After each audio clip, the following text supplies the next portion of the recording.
ভারতের কিংবদন্তি সঙ্গীতশিল্পী আশা ভোসলে মারা গিয়েছেন। 12 এপ্রিল মুম্বাইয়ের ব্রিজ ক্যান্ডি হসপিটালে তিনি শেষ নিঃশ্বাস ত্যাগ করেন। তার এই মৃত্যুতে সঙ্গীত অঙ্গনের সবচাইতে বড় শোকের ছায়া নেমে এসেছে। সেটাই আপনাদের সামনে তুলে ধরব, কীভাবে তিনি তার জীবন থেকে শুরু করলেন এবং শেষ করলেন।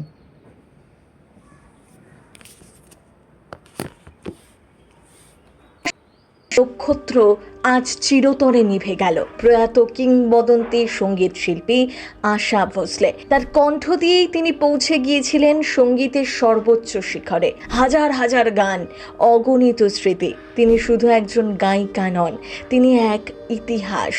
আজ তিনি নেই, কিন্তু তার গাওয়া প্রতিটি সুর আজও বেঁচে রয়েছে আমাদের হৃদয়ে। তার গানেই আমরা খুঁজে পাই ভালোবাসা, নস্টালজিয়া আর জীবনের গল্প। মন খারাপ গোটা দুনিয়া, তার গান যেন আমাদের কানে বাজছে প্রতিটা মুহূর্তে। আশা ভোসলে কোনোদিনও হারিয়ে যাবেন না, তিনি থাকবেন তার অমর সুরের জাদুতেই চিরকাল।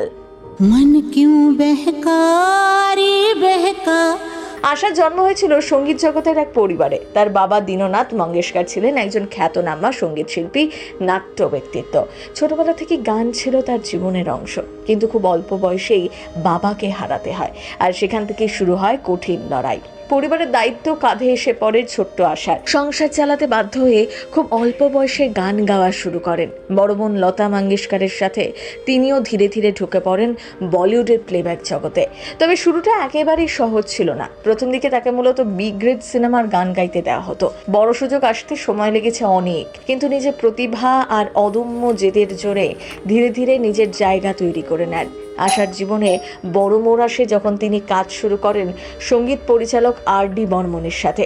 তাদের জুটি একের পর এক হিট গান উপহার দেয়, যা আজও মানুষের মনে অমলিন। কেবল বলিউড নয়, নানা ভাষায় গান গেয়ে নিজের প্রতিভার প্রমাণ দিয়েছেন আশা ভোসলে।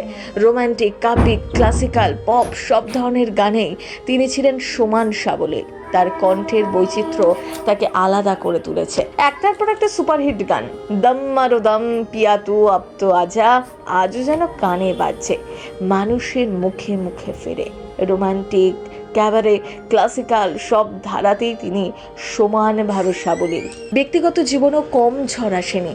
সম্পর্কে টানাপোড়েন, কষ্ট সবকিছুর মাঝেও গানই ছিল তার একমাত্র ভরসা, একমাত্র সম্বল। আর সেই গান তাকে পৌঁছে দিয়েছে বিশ্বমঞ্চে। তিনি অনেক চড়াই উতরাই জীবনে দেখেছেন, কিন্তু কখনো থেমে থাকেননি। লড়ে গিয়েছেন প্রতিটা মুহূর্তে, বরং প্রতিটা কষ্ট যেন তাকে আরো শক্ত করে তুলেছে।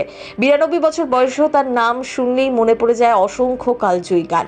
কারণ আশা ভোসলে শুধু একজন শিল্পী নন, তিনি এক অনুপ্রেরণা, এক লড়াইয়ের নাম। প্রথম বাংলা ব্যুরো।